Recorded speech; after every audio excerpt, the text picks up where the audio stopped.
Assalamualaikum warahmatullahi wabarakatuh. Perkenalkan, nama saya Sri Rahayu dengan nomor induk mahasiswa 2108110039. Di sini saya akan menjawab pertanyaan dari Desi, Dima, Wildan, dan Dinda. Yang pertama ada pertanyaan dari Desi. Pertanyaannya yaitu hasil frekuensi dari data interval yaitu 26 sampai 28 hasilnya 1. Lalu mengapa data frekuensi nilai interval 26 sampai 28 itu 1? Baik, di sini maksud dari 26 sampai 28 terdapat frekuensi 1 itu merupakan sebuah data dan bukan jarak. Contoh data frekuensinya yaitu ada di makalah, contohnya pelayanan prima yang dirasakan dari 10 orang guru. Jadi banyaknya data dari 26 sampai 28 itu hanya 1 dari 10 orang guru. Yang kedua ada pertanyaan dari Wildan. Pertanyaannya, apa perbedaan dari min, median, dan modus? Yang pertama, nilai min. Min adalah nilai yang dapat ditentukan dengan membagi jumlah data dengan banyaknya data. Min atau rata-rata dapat dicari dari berbagai jenis data tunggal atau data kelompok. Yang kedua ada median. Median adalah nilai tengah dari data yang diurutkan dari yang terkecil hingga yang terbesar. Yang ketiga ada modus. Modus adalah angka yang paling sering muncul dalam sebuah data. Baik, pertanyaan selanjutnya yaitu pertanyaan dari Dima. Apabila sebuah data memiliki nilai min yang jauh lebih tinggi dari median, simpulan apa yang bisa diambil dari distribusi data tersebut, dan berikan contohnya. Min dan median adalah dua ukuran tendensi sentral yang berbeda. Min adalah rata-rata seluruh nilai dalam suatu kumpulan data, sedangkan median adalah nilai tengah jika kumpulan data tersebut diurutkan dari yang terkecil hingga yang terbesar. Rata-rata bisa jauh lebih besar daripada median ketika ada beberapa nilai yang sangat tinggi dalam kumpulan data yang meningkatkan rata-rata secara signifikan, namun tidak mempengaruhi posisi nilai tengah. Hal ini dapat terjadi pada distribusi yang miring di mana sejumlah kecil nilai yang sangat besar akan menaikkan nilai rata-rata, sementara mediannya relatif tidak terpengaruh. Misalnya, dalam kumpulan data gaji, jika beberapa individu memperoleh gaji yang sangat tinggi, gaji rata-rata akan jauh lebih besar daripada gaji median. Karena gaji yang tinggi akan sangat mempengaruhi rata-rata, tetapi tidak mempengaruhi median. Selanjutnya pertanyaan dari Dinda, bagaimana cara menentukan min dan bagaimana cara menghitungnya? Cara menentukan min adalah nilai rata-rata atau min bisa dihitung dengan cara menjumlahkan keseluruhan data kemudian dibagi dengan banyaknya data.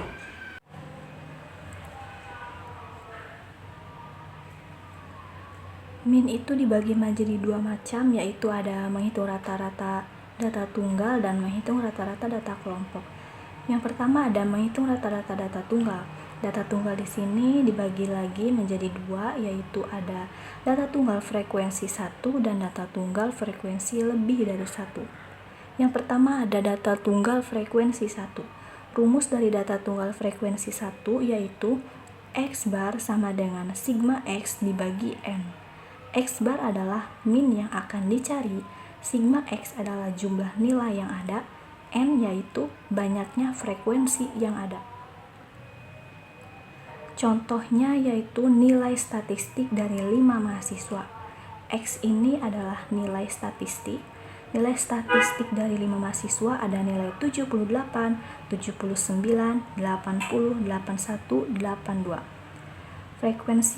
Frekuensi itu adalah jumlah dari nilai statistik.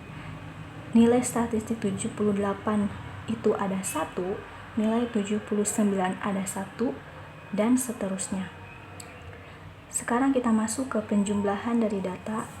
Untuk menjumlahkan data X, jumlahkan dari atas sampai bawah, ditambahkan 78 tambah 79 tambah 80 tambah 81 dan tambah 82 hasilnya 400. Ini disebut sebagai sigma X. Untuk penghitungan frekuensi juga dijumlahkan seluruhnya, hasilnya 5. Ini merupakan nilai N. Kita masuk ke penjumlahan rata-ratanya, yaitu tulis kembali rumus dari data frekuensi 1. Rumusnya adalah X bar sama dengan sigma X dibagi N. Sigma X ini 400 dari nilai hasil X ini. 400 dibagi 5. 5 adalah nilai N. N hasilnya dari nilai frekuensi. Hasilnya adalah 5. 400 dibagi 5 yaitu 80. Baik, assalamualaikum warahmatullahi wabarakatuh. Saya Suzan Rajija. Di sini saya akan menjawab beberapa pertanyaan dari Ahmad Satibi, Lutfia, Wardatun Nikoya, Nida Faratul Maula, dan Siti Syarifah.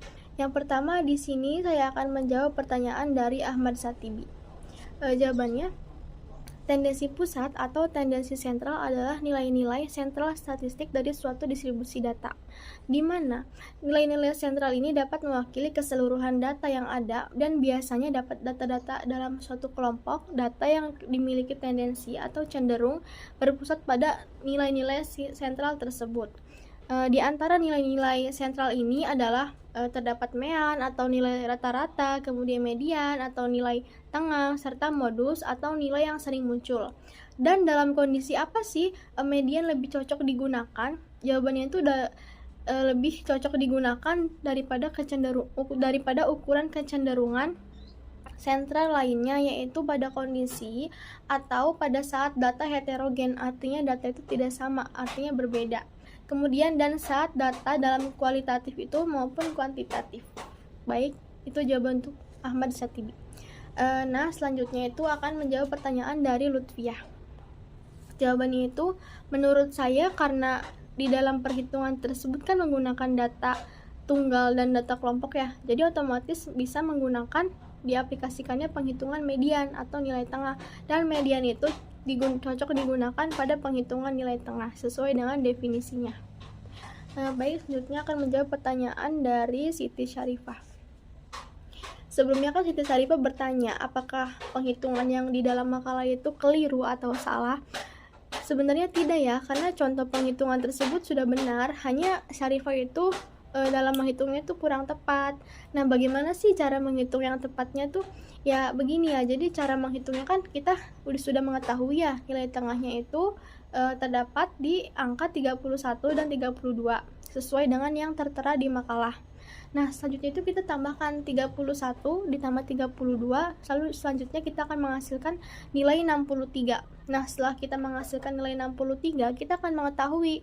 Nah, terus kita bagi 63, baru tuh 63 dibagi 2, hasilnya itu 31,5. Jadi jangan ngitung seluruhnya, misalnya 31 tambah 35 tambah 32 kemudian dibagi 2, nanti pasti akan menghasilkan nilai yang berbeda, tetapi kita harus satu-satu. Jadi 31 ditambah 32 kemudian hasilnya 63 kemudian dibagi 2 dan akan menghasilkan 31,5 atau 31,50. Nah, selanjutnya itu Syarifah bertanya lagi cara menentukan batas median.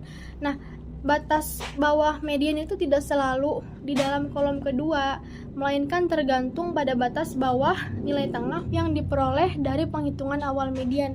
Jadi misalnya nilai median itu ada di kolom keempat atau di kolom kelima, nah bisa jadi batas bawahnya itu ada di kolom ketiga atau ada di dalam kolom 4. Jadi nggak menentu harus ada di kolom 2 aja gitu.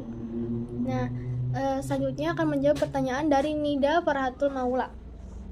Rata-rata bisa disebut sebagai ukuran kecenderungan sentral karena rata-rata atau mean merupakan metode yang paling banyak digunakan untuk menggambarkan ukuran tendensi sentral. Lalu bagaimana sih perbedaan dari pemusatan data dan penyebaran data? Kita bisa dilihat dari definisi dulu ya, karena dari definisi juga kita sudah mengetahui bahwa keduanya itu berbeda, memiliki definisi yang berbeda. Di sini didefinisikan bahwa ukuran pemusatan data yaitu suatu nilai tunggal yang mewakili suatu kumpulan data dan menunjukkan karakteristik dari data tersebut. Nah, sedangkan ukuran penyebaran data adalah suatu ukuran untuk mengetahui seberapa jauh penyebaran data dari nilai-nilai ratanya. rata-ratanya. Jadi bisa dilihat dari definisi aja sudah berbeda. Ya, begitu Nida. Selanjutnya akan menjawab pertanyaan dari Wardatun Nikoya. Pertanyaannya itu ya setiap rata-rata memiliki ciri khasnya tersendiri ya. Karena ya emang memiliki ciri khasnya tersendiri rata-rata itu. Jadi tidak semua sama gitu. Kemudian menentukannya itu ya tergantung dengan datanya. Karena dalam setiap sampel pasti memiliki data yang berbeda. Bahkan kualitas juga berbeda. Sehingga tidak dapat dikatakan atau menyebutkan sampel dapat dikategorikan ke dalam rata-rata yang terbaik di antara berbagai sampel yang ada. Baik, itu pertanyaan dari saya untuk kelima orang. Terima kasih, semoga jawabannya itu dapat dipahami. Terima kasih. Wassalamualaikum warahmatullahi wabarakatuh. Assalamualaikum warahmatullahi wabarakatuh. Perkenalkan, nama saya Rukaya, NIM 2108110048. Di sini saya akan menjawab pertanyaan dari saudari Nanda Adil atau Nida. Pertanyaannya yaitu hasil dari letak kuartilnya itu kan dalam bentuk desimal, lalu diubah ke dalam bentuk pecahan. Pertanyaannya, bagaimana cara mengubah bentuk desimal itu ke dalam bentuk pecahan? Lalu apakah hasilnya harus diubah ke dalam bentuk pecahan atau tidak diubah ke dalam bentuk pecahan juga tidak masalah. Baik, di sini saya akan menjawab bagaimana cara mengubah bentuk desimal ke dalam bentuk pecahan. Baik, di sini saya akan menjelaskan tentang bagaimana cara mengubah bentuk desimal ke dalam bentuk pecahan. Yang pertama, di sini kan ada letak kuartil 1. Nah, ini rumusnya dan hasilnya 21/4 dibagi sama dengan bagi 4 sama dengan 5,25 atau 51/4. Bagaimana penghitungannya? Perhitungannya di bawah ini. Yang pertama, kita hitung. Bisanya 5,25 itu dari sini, yaitu 21 dibagi 4. 4 kali berapa yang hasilnya itu mendekati 20. Dan sini kita menemukan 5, berarti 5 kali 4 sama dengan 20. Kemudian satunya turun, kita kasih koma, kemudian satunya kita kasih 0, kemudian jadi 10. 10 bagi 4 sama dengan 2. 2 kali 4 sama dengan 8. Kemudian kita kurangin lagi, 10 dikurangi 8 sama dengan 2. Karena ini sudah ada koma, berarti kita tambahin 0 saja. Nah, di sini 20 bagi 4 sama dengan 5. 5 kali 4 sama dengan 20. 20 dikurangi 20 sama dengan 0. Atau ya ini itu adalah karena 21 dibagi 4 tadi 4 kali berapa yang sekiranya hasilnya mendekati 21, yaitu 5. 5 kali 4 sama dengan 20. Kemudian 21 dikurangi 20 sama dengan 1. Angka 1 di bawah ini langsung saja ke atas. Dan 4 di sini kita sertakan di bawah sebagai penyebutnya. Kemudian cara desimalnya yang 5,25 ini ke dalam bentuk pecahan. Kalau ini bentuk pecahan campuran, kalau pecahannya saja seperti ini. Misalnya ini adalah 5,25. Nah, karena ini di belakang komanya ada 2, berarti 525/100. Kalau misalkan di belakang komanya 1 angka, berarti 525/10. Berarti gitu. Kemudian caranya yaitu 525/100 ini dibagi berapa yang sekiranya keduanya ini dapat dibagi dengan angka yang sama. Nah, kita menemukan 25. 525 dikurangi 25 sama dengan 21. Dan 100 dibagi 25 sama dengan 4. Nah, seperti sama yang di atas. Dan untuk hasil dari letak kuartil ataupun ininya itu adalah boleh dalam bentuk pecahan atau dalam bentuk desimal. Karena jika dihitung itu hasilnya akan tetap sama. Baik, di sini saya akan menjawab pertanyaan dari saudara Iqbal Fadilah Kufron. Pertanyaannya yaitu apa perbedaan antara kuartil pertama dengan kuartil ketiga? Baik, jawabannya yaitu perbedaannya kalau kuartil 1 adalah nilai di mana 1/4 data terkecil berada atau kuartil bawah, sedangkan kuartil ketiga yaitu adalah nilai di mana 1/4 data terbesar berada atau kuartil atas. Baik, di sini saya juga akan menjawab pertanyaan dari saudara Nisa Fatimah Zahra. Pertanyaannya yaitu Seperti yang sudah dijelaskan oleh Rukaya mengenai data kuartil, di mana kuartil dibagi menjadi 3, kuartil 1, 2, dan 3. Apa yang menjadi perbedaan dari masing-masing kuartil tersebut? Jelaskan.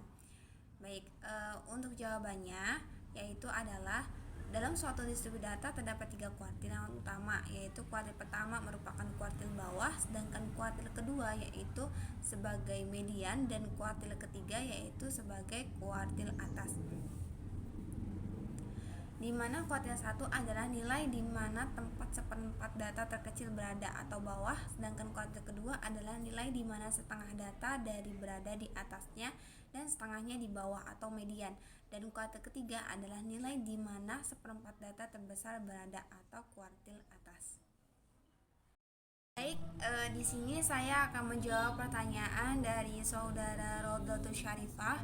Pertanyaannya yaitu, apakah kuartil dapat digunakan untuk menganalisis gaji karyawan di sebuah perusahaan? Jika bisa, bagaimana peran serta cara kerja kuartil dalam menganalisis gaji karyawan tersebut? Jawabannya yaitu, ya, kuartil dapat digunakan untuk menganalisis gaji karyawan di sebuah perusahaan karena kuartil memiliki peran dalam menganalisis gaji karyawan, yaitu salah satunya untuk menentukan kisaran gaji. Untuk menentukan kisaran gaji dan kuartil yaitu merupakan pertama, kisaran gaji adalah kisaran gaji yang ditetapkan dan diorganisasikan ke dalam tingkatan gaji. Setiap pekerjaan diberi tingkatan gaji yang mewakili karyawan yang melakukan pekerjaan serupa dengan memanfaatkan pengetahuan, keterampilan, dan kemampuan yang serupa. Karena karyawan memiliki tingkat pengalaman dan pendidikan yang berbeda-beda, perusahaan menggunakan kuartil untuk menentukan di mana seorang karyawan sebaiknya ditempatkan dalam kisaran gaji. Yang pertama ada kuartil pertama, yaitu di mana kuartil pertama ini dari kisaran ini biasanya ditunjukkan bagi karyawan yang baru mengenal kelas tersebut, berada dalam situasi belajar, dan atau tidak memiliki pengalaman substansial dalam posisi baru tersebut. Kemudian ada kuartil kedua. Kuartil kedua dari rentang ini ditunjukkan bagi karyawan yang telah memperoleh pengalaman dan keterampilan serta semakin mahir dalam posisi di mana mereka dipekerjakan. Kemudian ada titik tengah. Titik tengah mewakili harga pasar untuk posisi ini dan mewakili karyawan yang sepenuhnya berpengalaman pada level tersebut. Kemudian ada kuartil ketiga. Kuartil ketiga biasanya diperuntukkan bagi karyawan berpengalaman yang melakukan semua tugas secara mandiri dan secara konsisten melebihi ekspektasi dalam menunjukkan kompetensi inti dari posisi tersebut. Kemudian ada kuartil keempat. Kuartil keempat ini dari kisaran ini biasanya diperuntukkan bagi individu yang dianggap ahli dalam bidangnya dengan kedalaman pengetahuan yang melampaui tanggung jawab utama mereka. Kemudian cara menggunakan kuartil gaji. Yang pertama, saat menentukan gaji, pengetahuan dan keterampilan karyawan harus dipertimbangkan karena berkaitan dengan pekerjaan atau tugas tanggung jawab baru, bukan posisinya saat ini. Kemudian yang kedua yaitu ada kisaran gaji. Minimum sama dengan kualifikasi minimum yang dibutuhkan untuk pekerjaan baru. Jika seorang karyawan hanya memenuhi kualifikasi minimum dari posisi tersebut, kemungkinan besar mereka harus diberi kompensasi pada kuartil pertama. Kemudian yang ketiga yaitu ada titik tengah. Kisaran gaji dianggap sebagai nilai pasar dari posisi tersebut dan diharapkan karyawan dengan gaji tersebut atau lebih tinggi sepenuhnya diproduktif dalam posisi tersebut dan memiliki banyak berpengalaman dalam pekerjaan tersebut. Hanya pengalaman yang bertahun-tahun yang substansial dan relevan pada posisi sebelumnya yang terkait langsung dengan posisi di UT Dallas yang akan dipertimbangkan. Kemudian yang keempat yaitu pengalaman yang bertahun-tahun yang tidak terkait dengan posisi tersebut tidak dipertimbangkan. Sekian, terima kasih. Kurang lebihnya mohon maaf. Baik, di sini saya akan menjawab pertanyaan dari saudara Api Panadia. Pertanyaannya yaitu, bagaimana cara menentukan atau menghasilkan ukuran nilai pusat yang paling representatif ketika dalam situasi tertentu? Jawabannya yaitu caranya yang pertama adalah sebelum kamu menentukan nilai pusat, kamu harus pikirkan terlebih dahulu faktor apa saja yang akan dihadapi dan tujuan serta sifat data yang akan kamu analisis. Setelah kamu klasifikasikan data yang akan kamu analisis, itu termasuk ke dalam klasifikasi apa agar mempermudah dalam cara menghitung nilai pusat yang tepat. Assalamualaikum warahmatullahi wabarakatuh. Perkenalkan, nama saya Dina Fitri Alia. Di sini saya akan menjawab pertanyaan dari Muhammad Fakihadi, Deviana Rahmalia Putri, Nila Rosita, dan Uli Afifah. Pertanyaan dari Muhammad Fakihadi itu adalah bagaimana cara menentukan modus pada data tunggal. Modus pada data tunggal dapat ditentukan berdasarkan data yang frekuensinya paling banyak. Di sini saya sudah mempunyai contohnya ya. Ini ada distribusi frekuensi 50 orang guru. Dapat terlihat frekuensi yang angkanya paling besar dan atau yang paling banyak itu adalah 12. Sehingga dapat diketahui bahwa dalam menentukan modus data tunggal itu dilihat pada frekuensi yang paling banyak itu ada di angka berapa. Kemudian selanjutnya pertanyaan dari Deviana Rahmalia Putri. Pertanyaan itu adalah modus merupakan nilai yang sering muncul. Nah, di contoh modus itu data tunggal terdapat hasil frekuensi 8 sebanyak 2, yang kalau ditotal jumlahnya dapat melebihi frekuensi dari 12. Tetapi kenapa yang ditentukan nilai modus tetap angka 12? Jawabannya adalah karena pengertian dari modus data tunggal itu adalah data yang frekuensinya terbanyak. Sehingga dari tabel yang ada di makalah itu jelas terlihat bahwa frekuensi yang paling banyak itu ada di angka 12. Hasil frekuensi tersebut itu tidak dapat dijumlahkan karena datanya itu jelas berbeda sehingga tidak dapat dijumlahkan. Maka dari itu yang paling besar itu tetap 12. Selanjutnya saya akan menjawab pertanyaan dari Uli Afifah. Mencari nilai pusat digunakan di berbagai penelitian seperti analisis data statistik, penelitian untuk artikel jurnal, dan untuk penelitian di sekolah mengenai kemampuan siswa dalam berhitung. Biasanya yang sering digunakan itu ada 3, yaitu mean, median, dan modus. Yang terakhir, saya akan menjawab pertanyaan dari Nila Rosita. Jawabannya adalah tidak selalu melibatkan yang lain, tergantung kepada data yang kita butuhkan. Jika membutuhkan min, cukup min saja yang dihitung. Namun jika ingin menghitung modus, median, persentil, kuartil, dan desil itu tidak apa-apa, karena itu dapat menambah informasi tambahan mengenai distribusi data. Namun yang sering dipakai itu ada 3, yaitu min, median, dan modus.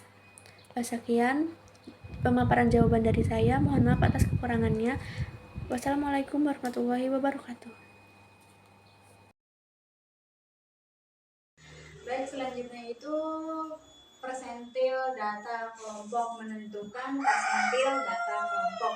Nah, cara perhitungannya itu pun sama kayak persentil data tunggal. Nah, kalau persentil data kelompok itu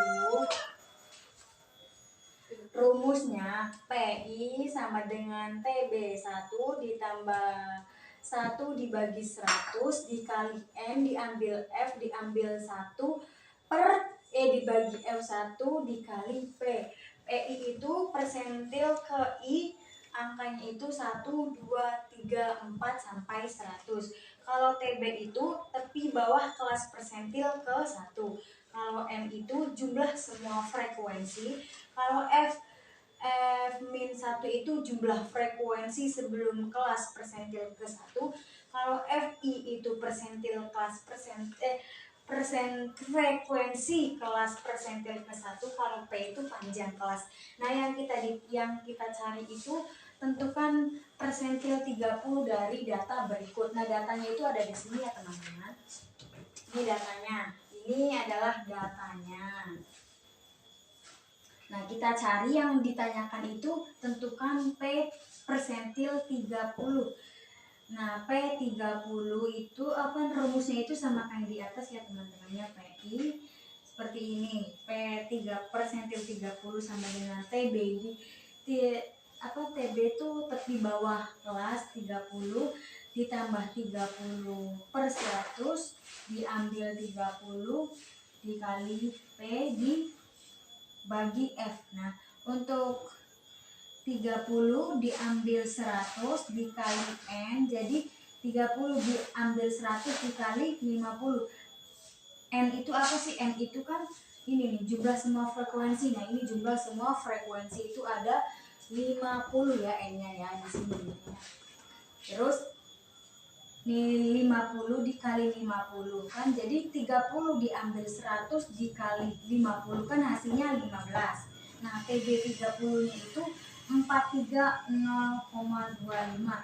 Nah, dari mana 43-nya? Dari data ke sini. Dari data ke ini. 5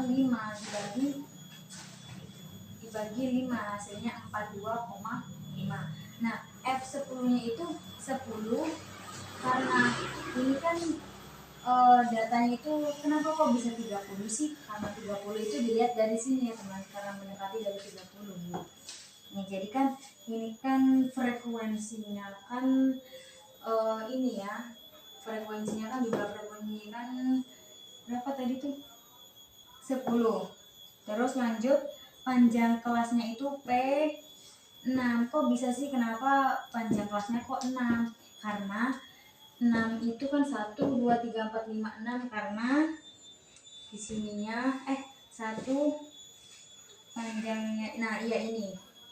Dari sini. Jadi data 37 diambil 31 hasilnya 6. Jadi panjang kelasnya itu 6. Jadi definisinya kayak gini, 42 diambil 42,5 ini hasil ini ditambah 15 hasil dari TB 30 diambil 10 itu ngambilnya dari F30 terus dibagi 6. 42,5 ditambah 30 dibagi 9 hasilnya itu 4. Hasilnya itu kan 33. Nah, terus 42,5 ditambah 33 hasilnya 45,8. Jadi P30 itu P30 itu hasilnya ini ya teman-temannya untuk jumlah persentil kelompok. Baik, begitu saja. Kurang dan kurangnya mohon maaf. Wassalamualaikum warahmatullahi wabarakatuh. Terima kasih. Pertanyaan dari Fajrina ya. Sebelumnya mohon maaf karena kemarin itu salah di bagian perhitungan, jadi salah itu ya. Jadi saya akan menjelaskan ulang lagi ya secara detail dan terperinci. Oke, yang pertama itu persentil. Sebelumnya persentil adalah nilai yang membagi data yang sudah diurutkan dari yang terbesar hingga yang terkecil dan data tersebut itu dibagi menjadi 100. Bedanya dengan desil dan kuartil. Kalau desil itu kan dibagi menjadi 10 ya. Kalau persentil itu dibagi menjadi 100 kan namanya kan persentil. Jadi kan dibaginya 100 ya teman-teman. Baik, langsung saja. Yang pertama itu menentukan persentil data tunggal. Nah, untuk rumusnya itu I N ditambah 1 dibagi 100. Nah, contohnya itu data sebagai berikut ya, ada 60, 70 kan ini kan datanya belum berurutan. Nah, yang ditanyakan itu mencari P15. Apa sih P15? Mencari P15. Oke, cara penyelesaiannya itu yang pertama itu kan mengurutkan data terlebih dahulu dari yang terkecil hingga yang terbesar. Nah, teman-teman langsung saja ke rumusnya ya teman-teman, karena yang dicari itu mencari P15 atau persentil ke-15. Oke, lanjut saja.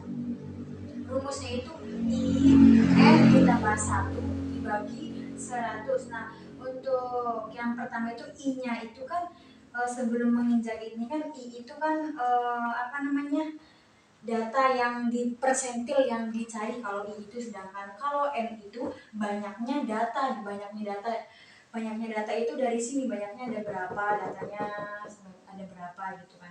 Ini kan berarti yang dicari itu kan P15, jadi yang pertama itu kan 15, I-nya kan 15, N-nya itu kan banyaknya data, jadi kan banyak data kan ada 14, jadi 14 ditambah 1 dibagi 100. Nah, 14 ditambah 1 hasilnya 15, 15 dibagi 10 hasilnya 15. Karena P15 nya ini belum terhitung, jadi 15 tetap tetap masuk ke sini ya teman-teman. Jadi 15 dikali 15 dibagi 100 sama dengan 2,25 dibagi 100. Salah, 2,5 dibagi 100 sama dengan 2,5. Tetap ya teman-teman, karena ini kan belum bilangan bulat nih. Jadi di sini itu menggunakan literasi linear karena bukan bilangan bulat. Ini kan bukan bilangan bulat. Terus lalu kita akan dibilangkan bulatkan dulu ya. Jadi 2,25 itu kan sama aja kayak 2,025. Jadi artinya data kedua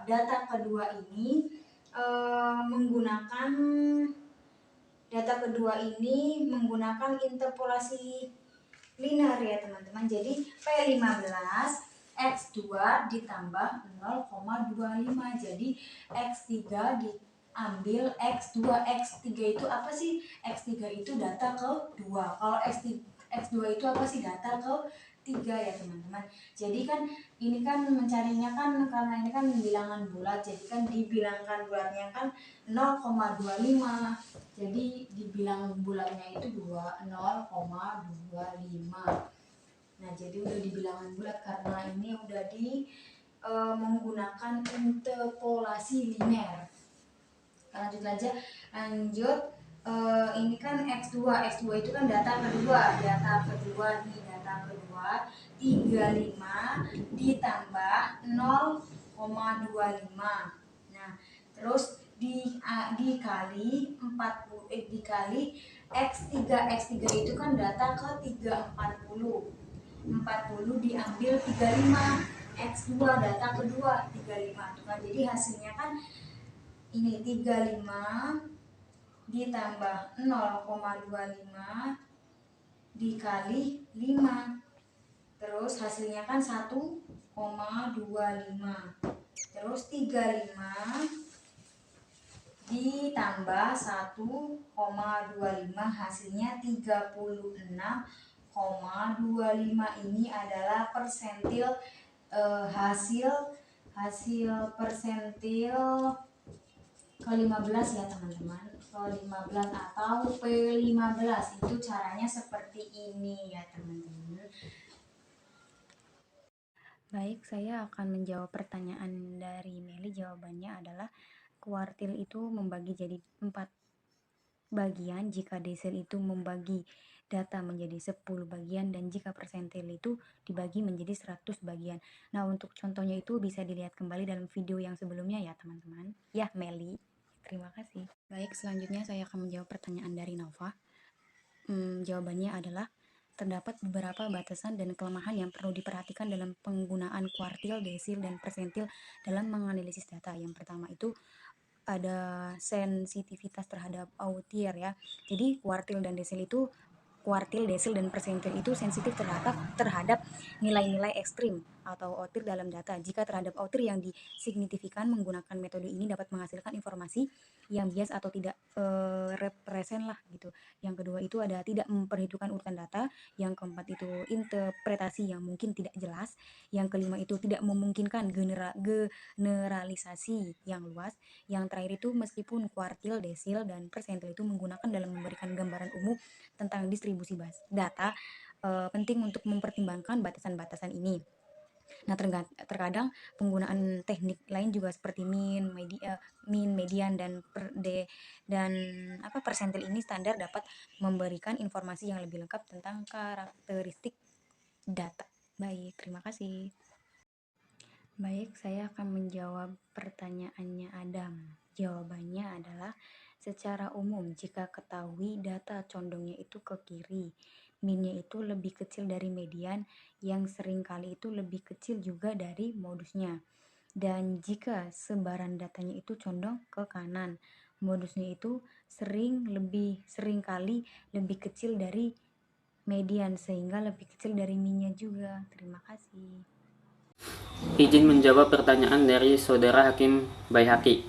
Penerapan data kuartil, desil, dan persentil umumnya terbatas pada data yang berukuran numerik. karena konsepnya berdasarkan urutan nilai numerik. Namun jika data tidak bersifat numerik, kita masih dapat menerapkan ide-ide ini dengan beberapa asumsi atau konversi yang tepat. Misalnya untuk data kategorikal atau nominal, kita bisa mengurutkannya berdasarkan kategori atau labelnya. Kemudian kita dapat menghitung kuartil, desil, atau persentil dengan membagi data tersebut menjadi segmen yang sama panjangnya sesuai dengan jumlah kategorikal atau label. Contoh lain yaitu dalam konteks waktu atau tanggal, kita bisa mengurutkan data berdasarkan urutan waktu setelah kita dapat menghitung kuartil, desil, atau persentil seperti yang dilakukan pada data numerik. Izin menjawab pertanyaan dari saudari Desinta Quintania. Kuartil dan desil adalah konsep yang digunakan dalam statistik deskriptif untuk menggambarkan pembagian data ke dalam beberapa bagian yang setara. Walaupun keduanya memiliki kesamaan dalam hal konsep, namun keduanya juga memiliki perbedaan yang signifikan dalam cara membagi data. Yang pertama itu kuartil. Kuartil adalah pembagi data ke dalam 4 bagian yang sama besar. Kuartil pertama atau Q1 adalah nilai yang membagi data menjadi seperempat bagian terendah. Kuartil kedua, Q kedua, juga dikenal sebagai median, membagi data menjadi 2 bagian yang sama besar. Kuartil ketiga, Q3, adalah nilai yang membagi data menjadi seperempat bagian tertinggi. Yang kedua yaitu desil. Desil adalah pembagian data ke dalam 10 bagian yang sama besar. Desil pertama, D1, adalah nilai yang membagi data menjadi 1/10 bagian terendah. Desil kedua, D2, membagi data menjadi 2 bagian yang sama besar, dan seterusnya hingga desil 10 yang membagi data menjadi 1/10 bagian tertinggi. Izin menjawab pertanyaan dari saudara Awildan Sauki. Meyan merupakan bagian dari statistik deskriptif. Ini adalah rata-rata dari kumpulan data yang diberikan. Kita dapat menghitung meyan dengan menjumlahkan semua nilai kumpulan data, lalu membagi jumlah nilai dengan jumlah nilai dalam kumpulan data. Berarti sangat sensitif terhadap meyan, sangat sensitif terhadap nilai ekstrim atau outlier dalam data.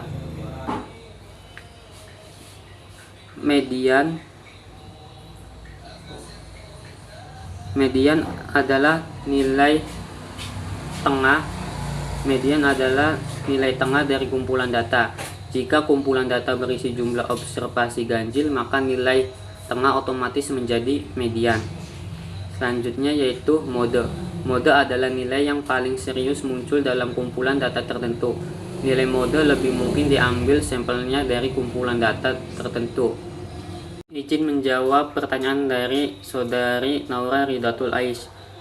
Tantangan utama dalam menentukan nilai pusat yang representatif dari suatu kumpulan data yang memiliki sebaran yang sangat tidak merata adalah kesulitan untuk memastikan bahwa nilai tersebut tidak dipengaruhi secara signifikan oleh outlier atau data ekstrim yang ada dalam kumpulan data tersebut.